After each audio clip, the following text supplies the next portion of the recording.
Hello दोस्तों, स्वागत है आपका लर्निंग 24 इंडिया यूट्यूब चैनल पर। आज हम लोग फंडामेंटल राइट्स की सीरीज में फोर्थ लेक्चर देख रहे हैं। तो शुरू करते हैं हम लोग फोर्थ लेक्चर को। इस लेक्चर में हम लोग देखेंगे आर्टिकल 23 से आर्टिकल 28 तक। कहाँ से कहाँ तक? आर्टिकल 23 से आर्टिकल 28 तक एक एक करके हम लोग देखते हैं। आर्टिकल 23 में प्रोविज़न किया गया है provision of traffic in human beings and forced labour. तो दो चीज़ों को यहाँ पर प्रोहिबिट किया गया है। पहला क्या है? ट्रैफिक इन ह्यूमन बींग्स, और दूसरा फोर्स्ड लेबर को। तो एक एक करके सबसे पहले इन दोनों टर्म को समझेंगे। उससे पहले हम लोग यह देखते हैं कि यह दोनों ही राइट्स जो हैं, ये जो राइट हैं prohibition of traffic in human beings और फोर्स्ड लेबर के अगेंस्ट, ये किसको मिलेगा? तो दोनों को मिलेगा, सिटीजन्स को भी मिलेगा और नॉन सिटीजन्स को भी मिलेगा। और किसके अगेंस्ट मिलेगा? तो स्टेट के अगेंस्ट भी मिलेगा और प्राइवेट पर्सन के अगेंस्ट भी मिलेगा। तीसरा यह है कि अगर कोई ऐसा करता है तो उसके लिए क्या प्रोविज़न होगा? तो उसको पनिशमेंट मिलेगी, लॉ होंगे इसके लिए और लॉ के अकॉर्डिंग उसको पनिशमेंट दी जाएगी। अब हम लोग यह देखते हैं कि जैसे ट्रैफिक इन ह्यूमन बींग्स, इसका मतलब क्या हुआ? तो ह्यूमन बींग्स का ट्रैफिकिंग मतलब सेल परचेज। तो ह्यूमन बींग्स का ट्रैफिकिंग मतलब क्या हो गया? Cell purchase. तो इसके अंदर आता है चाहे सेल कर रहा हो चाहे बाय कर रहा हो, किसका? ह्यूमन बींग्स में कौन आएंगे? मैन, वुमेन या चिल्ड्रन। मतलब अगर कोई भी व्यक्ति या कोई स्टेट, कोई ऑर्गेनाइजेशन, कोई भी किसी मैन को, वुमेन को या चिल्ड्रन को सामान की तरह, गुड्स की तरह सेल परचेज करता है तो वह ह्यूमन बीइंग का ट्रैफिकिंग कहा जाएगा। इसी तरह अगर कोई इमोरल ट्रैफिकिंग करता है, किसका? वुमेन का या चिल्ड्रन का, चाहे प्रोस्टिट्यूशन में किसी को इन्वॉल्व करता है, तो इस चीज़ को भी ट्रैफिकिंग में रखा जाएगा। इसी तरह एक प्रथा होती थी पहले, देवदासी प्रथा। अगर कोई देवदासी प्रथा को भी के लिए भी काम कर रहा है, अगर कोई भी देवदासी प्रथा के लिए भी काम कर रहा है तो उसको भी ट्रैफिकिंग के अंदर ही रखा जाएगा। अगर कोई किसी से स्लेवरी करा रहा है, स्लेवरी, तो स्लेवरी को भी हम किस में रखेंगे? ट्रैफिकिंग में। तो इस तरह से ट्रैफिकिंग का बेसिक मतलब यही है। अब इसको रोकने के लिए सरकार ने एक कानून बनाई। जैसे हम पहले ही देख चुके हैं कि जो पनिशमेंट होगा, पनिशमेंट किस बेसिस पे होगा? लॉ के अकॉर्डिंग होगा। तो लॉ चाहिए, तो लॉ के लिए सरकार ने इमोरल ट्रैफिक प्रिवेंशन एक्ट 1956 बनाया। क्या बनाया? Immoral traffic prevention act 1956। अगर कोई भी व्यक्ति ह्यूमन बींग्स के ट्रैफिकिंग में एक्यूज्ड पाया जाता है तो उसको जो सज़ा मिलेगी वो इसी लॉ के अकॉर्डिंग मिलेगी, इमोरल ट्रैफिक प्रिवेंशन एक्ट 1956। तो इसमें दो टर्म थे, एक तो ट्रैफिक इन ह्यूमन बींग्स, तो हम लोग देख चुके हैं कि ट्रैफिक इन ह्यूमन बींग्स का क्या मतलब है। अब हम लोग देखते हैं कि जो फोर्स्ड लेबर है उसका क्या मतलब है। तो फोर्स्ड लेबर के अंदर मेन जो हम लोग कहते हैं कि फोर्स्ड लेबर का मतलब है कि किसी भी व्यक्ति को आप उसके इच्छा के विरुद्ध, उसके इच्छा के विरुद्ध काम करने के लिए फोर्स नहीं कर सकते हैं। अगर किसी को आप उसकी इच्छा के विरुद्ध फोर्स कर रहे हैं काम करने के लिए तो यह फोर्स्ड लेबर की कैटेगरी में आएगा। दूसरा, आप किसी को मिनिमम वेज से कम देकर काम करा रहे हैं, वो भी फोर्स्ड लेबर में आएगा। मतलब अगर लेस पेमेंट कर रहे हैं मिनिमम वेज से तो भी वह फोर्स्ड लेबर की कैटेगरी में आएगा। इसी में फोर्स्ड लेबर में ही एक और कंसेप्ट आता है बेगार का। बेगार मतलब होता है कि आप उसको कुछ भी पे नहीं कर रहे हैं, कोई पेमेंट कर ही नहीं रहे हैं, लेकिन फिर भी उससे काम करा रहे हैं। मतलब आप कंपलसरी उससे काम करा रहे हैं, आप उससे। और यह जो प्रथा है बेगार की, यह भारतीय समाज में जो जमींदारी प्रथा पहले थी, जो जमींदारी प्रथा थी, इसकी ओरिजिन उसी में है। तो जमींदारी प्रथा में जो जमींदार थे वो अपने लेबर से या अपने उन किसानों से जिसको वो कुछ ज़मीन दे देते थे, उससे वह बिना किसी पेमेंट के, बिना किसी रिम्यूनरेशन के काम करवाते थे। कई जगह ऐसे इंसिडेंट होते थे, तो यही बेगार प्रथा थी। तो संविधान जब लागू हुआ तो आर्टिकल 23 के तहत इसको भी प्रोहिबिट कर दिया गया, इसको भी बैन कर दिया गया। तो बेगार का मतलब ध्यान रखिएगा कि बिना किसी पेमेंट के वो किसी से अगर काम करा रहे हैं तो वो बेगार है। और फोर्स्ड लेबर को ध्यान रखिएगा, फोर्स्ड लेबर का मतलब है कि बिना उसकी इच्छा के आप उसको ज़बरदस्ती काम करा रहे हैं तो यह फोर्स्ड लेबर है। साथ ही साथ अगर मिनिमम वेज से कम पेमेंट करके उससे काम करा रहे हैं तब भी यह फोर्स्ड लेबर है। तो इन दोनों ही चीज़ों को संविधान में प्रोहिबिट किया गया है, बैन किया गया है। लेकिन इसका एक एक्सेप्शन भी है। जब राज्य चाहे, स्टेट चाहे तो आपको फोर्स कर सकती है, लेकिन दो ही केस के लिए, एक मिलिट्री सर्विस के लिए और दूसरा सोशल सर्विस के लिए। अगर पब्लिक पर्पस में मतलब जनता के हित में ऐसा ज़रूरी है या देश हित में ऐसा ज़रूरी है कि मिलिट्री सर्विस के लिए आपको लगाया जाए या आपको सोशल सर्विस के लिए लगाया जाए, तो इसके लिए स्टेट आपको फोर्स कर सकती है और संविधान इसके लिए अलाउ करती है। आगे बढ़ते हैं। अगला आर्टिकल है हमारा आर्टिकल 24। आर्टिकल 24 कहता है prohibition of employment of children in factories etcetera. तो जो बच्चे हैं, बच्चों के एम्प्लॉयमेंट को यह प्रोहिबिट करता है फैक्ट्रीज में और कुछ जगह पे। तो हम इस पर प्रोविजंस देखते हैं कि बच्चों मतलब किस एज तक। तो सबसे पहले तो यह आर्टिकल कहता है कि 14 साल तक के जो बच्चे हैं, कितने ईयर्स तक, 14 साल तक, अगर कोई बच्चा 14 साल की उम्र तक का है तो वह ना तो फैक्ट्री में काम कर सकता है, ना ही माइंस में काम कर सकता है और ना ही किसी हैजार्डस एक्टिविटीज़ में काम कर सकता है। अगर कोई ऐसा करता है तो यह पनिशमेंट मिलेगी उसे, ठीक है। साथ ही साथ यह भी कहा गया है कि अगर इसमें हैजार्डस एक्टिविटीज़ आ गए, माइंस आ गए, फैक्ट्रीज आ गए, लेकिन इसमें एक चीज़ ध्यान रखिएगा, अगर कोई हार्मलेस वर्क है या इनोसेंट वर्क है तो उसमें काम कर सकता है, उसके लिए कोई मनाही नहीं है। यह शुरू में था लेकिन अब यह भी चेंज हो चुका है। यह क्या हो चुका है, चेंज हो चुका है। आगे हम देखेंगे कि यह कब चेंज हुआ और किस तरह से चेंज हुआ। तो पहले जब इसको इंटरप्रेट किया गया था तो उसका यह मतलब था कि 14 साल की आयु तक के बच्चे को आप किसी भी माइंस में, फैक्ट्री में या हैजार्डस एक्टिविटीज़ में काम नहीं करा सकते हैं।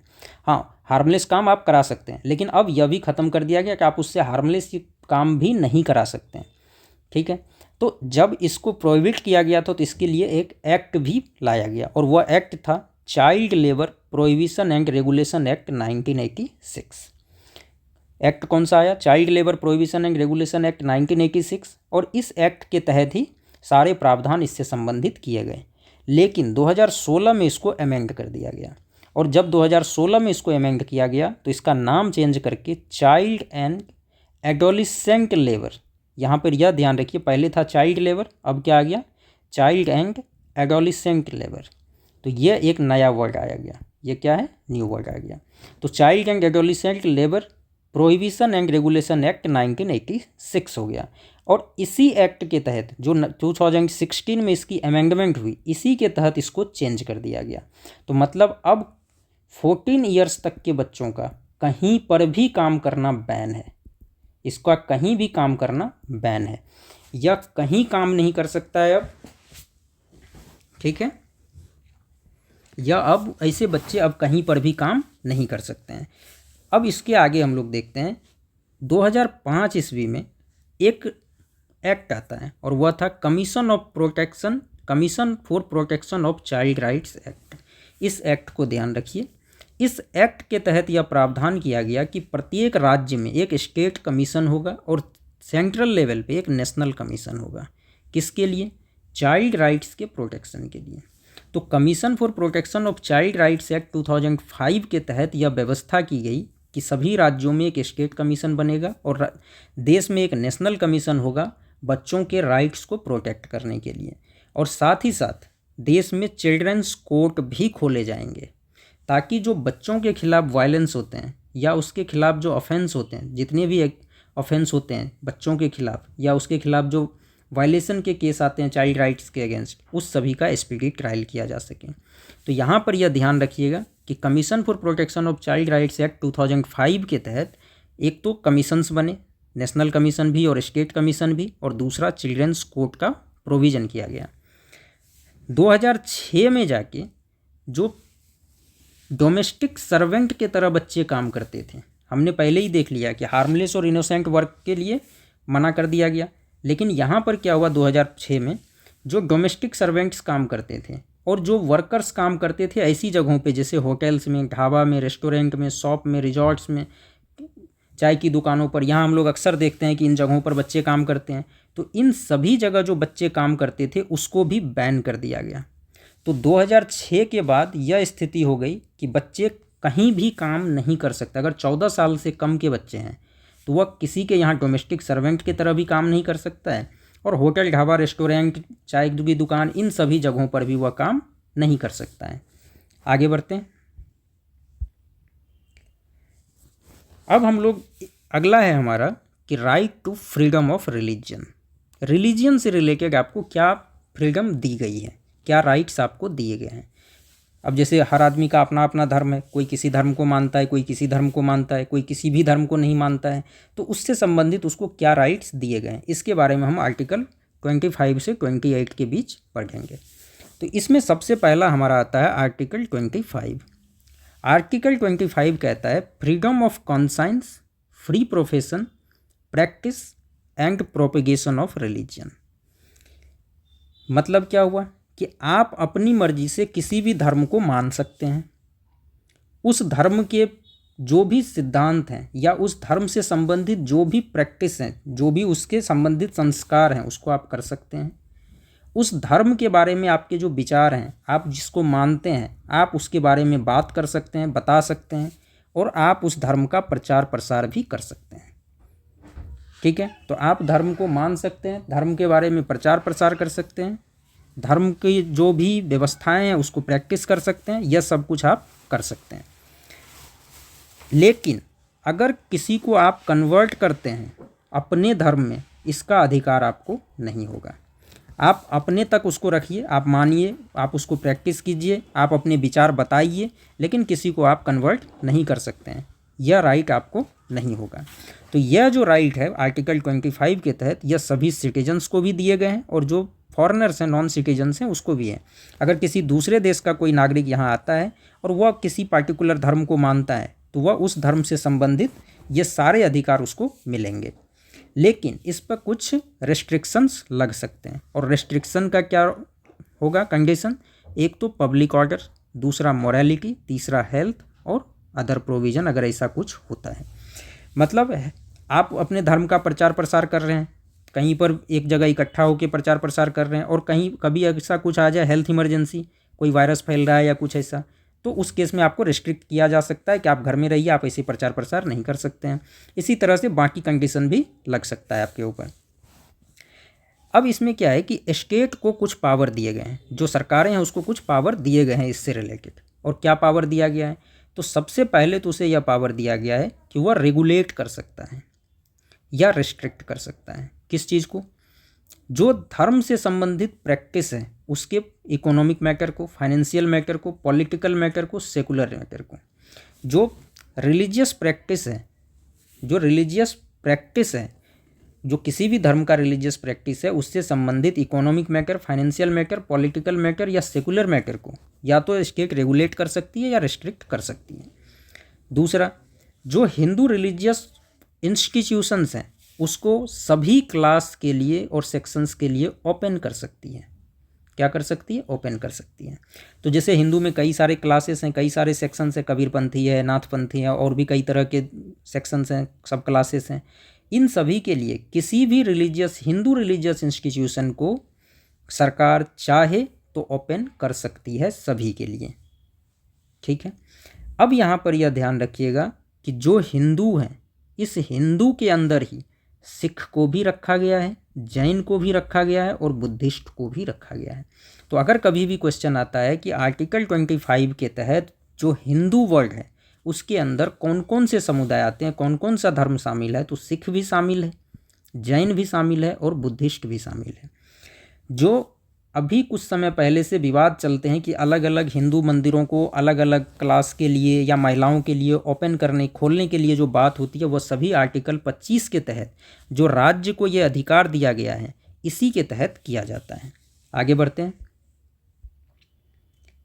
अगला है हमारा आर्टिकल 26, फ्रीडम ऑफ रिलीजन के अंदर ही article 26, freedom to manage religious affairs.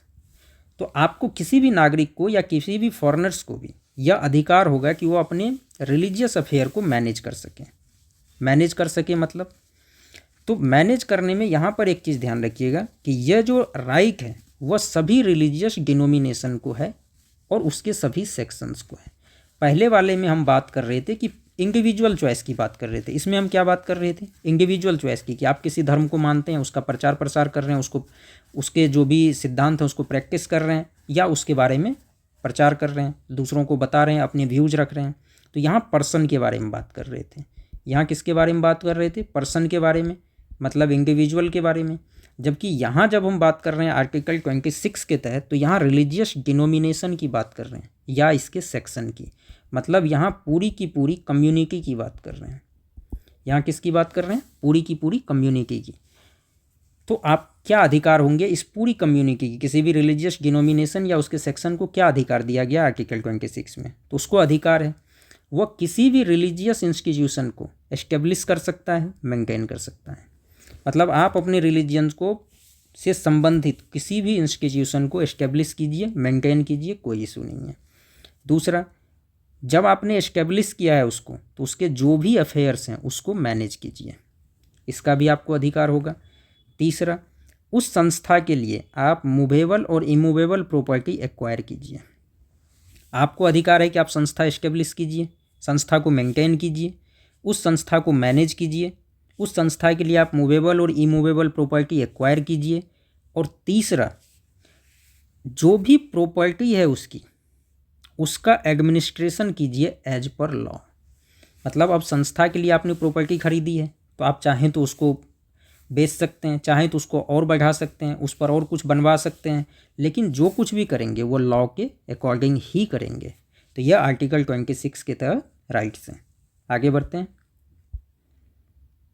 अब आता है हमारा आर्टिकल 27। आर्टिकल 27 में कहा गया है freedom from taxation for promotion of A religion. मतलब आपको अगर अपने रिलीजन के प्रमोशन के लिए कहीं से कुछ फंड इकट्ठा आप कर रहे हैं, तो आपको उस पर टैक्स देने की ज़रूरत नहीं है। आप उस पर टैक्स देने की ज़रूरत नहीं है। तो इसमें यही है कि स्टेट को प्रोहिबिट किया गया है किसके लिए? फेवर करने के लिए, पेट्रोनाइज करने के लिए या सपोर्ट करने के लिए। किसको? एक रिलीजन के ऊपर दूसरे रिलीजन को। मतलब स्टेट सभी रिलीजन को फेवर कर सकती है, सभी रिलीजन को पेट्रोनाइज कर सकती है और सभी रिलीजन को सपोर्ट कर सकती है, लेकिन वह ऐसा नहीं कर सकती है कि एक रिलीजन को सपोर्ट ना करे और दूसरे रिलीजन को सपोर्ट करे। ऐसा स्टेट नहीं कर सकती है। स्टेट दोनों रिलीजन को फेवर करे, कोई इशू नहीं है, दोनों को पेट्रोनाइज करे, दोनों को फंडिंग दे, दोनों को सपोर्ट करे, चलेगा, लेकिन किसी एक को फेवर नहीं करेगी। दूसरा, जब कभी भी इन रिलीजियस के प्रमोशन से संबंधित कहीं से कुछ टैक्स आता, कहीं से कुछ फंडिंग कलेक्ट कर रहे हैं, तो उस पर स्टेट कभी भी कोई टैक्स इम्पोज नहीं करेगी। ठीक है, कोई भी टैक्स इम्पोज नहीं करेगी, लेकिन फ़ी लगाया जा सकता है। फ़ी लगाया जा सकता है। अगर कोई रिलीजियस डिनोमिनेशन है तो उस पर स्टेट चाहे तो कोई भी फ़ी चार्ज कर सकती है। फ़ी क्यों चार्ज कर सकती है? ताकि जो व्यवस्थाएं हैं और ज़्यादा एमेनिटीज उसको प्रोवाइड कर सकें, इंफ्रा में सुधार कर सकें। ठीक है, उस एरिया से संबंधित जो भी व्यवस्थाएं हैं उसको ठीक कर सकें। तो फ़ी, आप स्टेट को यह पावर है कि वह फ़ी इम्पोज कर सकती है, लेकिन टैक्स नहीं लगा सकती है। आगे बढ़ते हैं। आर्टिकल 28 राइट टू फ्रीडम में यह आखिरी आर्टिकल है। इसमें है freedom from attending religious instruction. मतलब कहीं पर अगर कोई रिलीजियस इंस्ट्रक्शन दिया जा रहा है, रिलीजन से संबंधित कोई भी प्रवचन चल रहा है, कोई भी इंस्ट्रक्शन चल रहा है, तो आपको वहाँ अटेंड करने के लिए बाध्य नहीं किया जा सकता है। आपके है कि आप चाहें तो वहाँ अटेंड कीजिए, नहीं तो मत कीजिए। तो इससे संबंधित क्या प्रावधान है? सबसे पहला तो यही है कि जितने भी एजुकेशनल इंस्टीट्यूशंस हैं, अगर स्टेट के फंड से उसको मेंटेन किया जा रहा है, तो वहाँ पर कोई रिलीजियस इंस्ट्रक्शन नहीं होगा। मतलब कोई भी सरकारी स्कूल हो गया, सरकारी कॉलेजेज हो गए, सरकारी संस्थान हो गया, या ऐसे कोई भी संस्था जहाँ स्टेट की फंडिंग है, उन जगहों पर कोई भी रिलीजियस इंस्ट्रक्शन होगा ही नहीं। लेकिन अगर कोई एजुकेशनल इंस्टीट्यूशन स्टेट ने बनवाया है, लेकिन अगर कोई रिलीजियस इंस्ट्रक्शन वहाँ पर दिया जा रहा है किसी ट्रस्ट के थ्रू, तो उसमें यह कंडीशन अप्लाई नहीं होगा। मतलब यह ऐसे इंस्टीट्यूशंस हो गए जहाँ पर कि एजुकेशनल इंस्टीट्यूशन को स्टेट एडमिनिस्ट्रेशन तो कर रही है, एडमिनिस्टर कर रही है, लेकिन जो उसको एस्टेब्लिश किया गया था वह किया गया था किसी ट्रस्ट के अंदर, और वह ट्रस्ट रिलीजियस इंस्ट्रक्शन वहाँ देना ज़रूरी समझता है। तो मतलब अगर रिलीजियस इंस्ट्रक्शन देना वो ट्रस्ट ज़रूरी समझता है जिसके तहत उसको बनाया गया था, तो यहाँ पर यह जो आर्टिकल 28 है यह लागू नहीं होगा। तो इस केस में आर्टिकल 28 लागू नहीं होगा। तीसरा क्या है कि अगर कोई पर्सन किसी एजुकेशनल इंस्टीट्यूशन में है जिसको स्टेट रिकॉग्नाइज करती है या स्टेट से उसे फंड प्राप्त होता है, तो उसको वहाँ पर किसी भी रिलीजियस इंस्ट्रक्शन के लिए बिना उसके कंसेंट को बाध्य नहीं कर सकते हैं। मतलब ऐसे इंस्टीट्यूशन में अगर कोई पर्सन चाहे तो रिलीजियस इंस्ट्रक्शन अटेंड करे, नहीं चाहे तो ना करे। लेकिन अगर कोई माइनर है तो उस केस में गार्जियन का कंसेंट जरूरी है। यह ध्यान रखिएगा कि अगर कोई माइनर है ऐसे इंस्टीट्यूशंस में तो उस केस में उसके गार्जियन का कंसेंट जरूरी है। तो आर्टिकल 28 3 प्रोविज़न करता है बेसिकली। कितने प्रोविज़न? 3 प्रोविज़न करता है। पहला, अगर स्टेट फंड से पूरी तरह से मेंटेन्ड एजुकेशनल इंस्टीट्यूशन है तो वहाँ रिलीजियस इंस्ट्रक्शन होगा ही नहीं। अगर स्टेट एडमिनिस्ट्रेट कर रही है रिलीजियस इंस्टीट्यूशन को लेकिन उसका एस्टेब्लिशमेंट किसी ट्रस्ट के अंदर हुआ और ट्रस्ट जरूरी समझता है वहाँ पर रिलीजियस इंस्ट्रक्शन, तो वहाँ होगा। तीसरा, कोई ऐसा एजुकेशनल इंस्टीट्यूशन जिसको स्टेट से फंडिंग मिल रही है, उसको स्टेट से एड मिलता है और वहाँ पर अगर रिलीजियस इंस्ट्रक्शन दिया जा रहा है तो उस केस में जो स्टूडेंट है वहाँ पर, जो पर्सन है वहाँ पर, उसको मन है तो वो अटेंड करे उस रिलीजियस इंस्ट्रक्शन को, नहीं मन है तो नहीं करे। मतलब उसकी कंसेंट जरूरी है। अगर वह माइनर है तो उसके गार्जियन का कंसेंट जरूरी है। ध्यान रखिएगा ये। धन्यवाद दोस्तों।